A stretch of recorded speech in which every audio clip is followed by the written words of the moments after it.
Isaiah 10.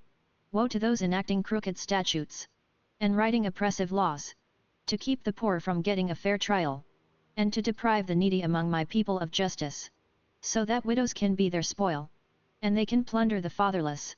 What will you do on the day of punishment, when devastation comes from far away? Who will you run to for help?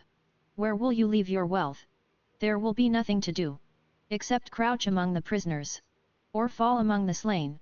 In all this, his anger has not turned away, and his hand is still raised to strike.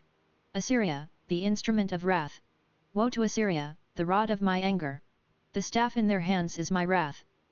I will send him against a godless nation. I will command him to go against a people destined for my rage, to take spoils, to plunder, and to trample them down like clay in the streets.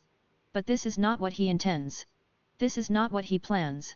It is his intent to destroy, and to cut off many nations. For he says, aren't all my commanders kings? Isn't Calno like Carchemish? Isn't Hamath like Arpad? Isn't Samaria like Damascus? As my hand seized the kingdoms of worthless images, kingdoms whose idols exceeded those of Jerusalem and Samaria, and as I did to Samaria and its worthless images, will I not also do to Jerusalem and its idols? Judgment on Assyria. But when the Lord finishes all his work against Mount Zion and Jerusalem, he will say, I will punish the king of Assyria for his arrogant acts and the proud look in his eyes. For he said, I have done this by my own strength and wisdom, for I am clever. I abolished the borders of nations, and plundered their treasures. Like a mighty warrior, I subjugated the inhabitants. My hand has reached out, as if into a nest, to seize the wealth of the nations. Like one gathering abandoned eggs, I gathered the whole earth. No wing fluttered, no beak opened or chirped. Does an axe exalt itself above the one who chops with it? Does a saw magnify itself above the one who saws with it? It would be like a rod waving the ones who lift it. It would be like a staff lifting the one who isn't wood. Therefore the Lord God of armies will inflict an emaciating disease on the well-fed of Assyria, and he will kindle a burning fire under its glory. Israel's light will become a fire, and its Holy One, a flame. In one day it will burn and consume Assyria's thorns and thistles. He will completely destroy the glory of its forests and orchards. As a sickness consumes a person, the remaining trees of its forest will be so few in number that a child could count them. The remnant will return.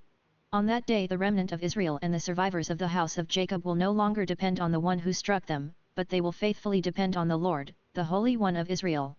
The remnant will return, the remnant of Jacob, to the mighty God. Israel, even if your people were as numerous as the sand of the sea, only a remnant of them will return. Destruction has been decreed. Justice overflows. For throughout the land, the Lord God of armies is carrying out a destruction that was decreed. Therefore, the Lord God of armies says this, my people who dwell in Zion, do not fear Assyria, though they strike you with a rod and raise their staff over you as the Egyptians did. In just a little while my wrath will be spent and my anger will turn to their destruction. And the Lord of armies will brandish a whip against him as he did when he struck Midian at the rock of Oreb, and he will raise his staff over the sea as he did in Egypt. God will judge Assyria.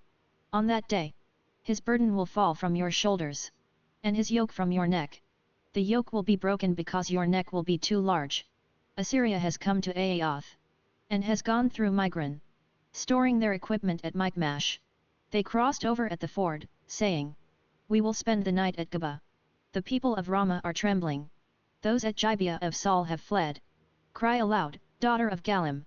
Listen, Lesha. Anathoth is miserable. Madmenah has fled. The inhabitants of Gebim have sought refuge. Today the Assyrians will stand at Nob, shaking their fists at the mountain of daughter Zion, the hill of Jerusalem.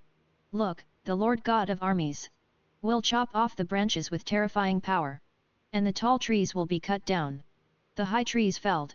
He is clearing the thickets of the forest with an axe, and Lebanon with its majesty will fall.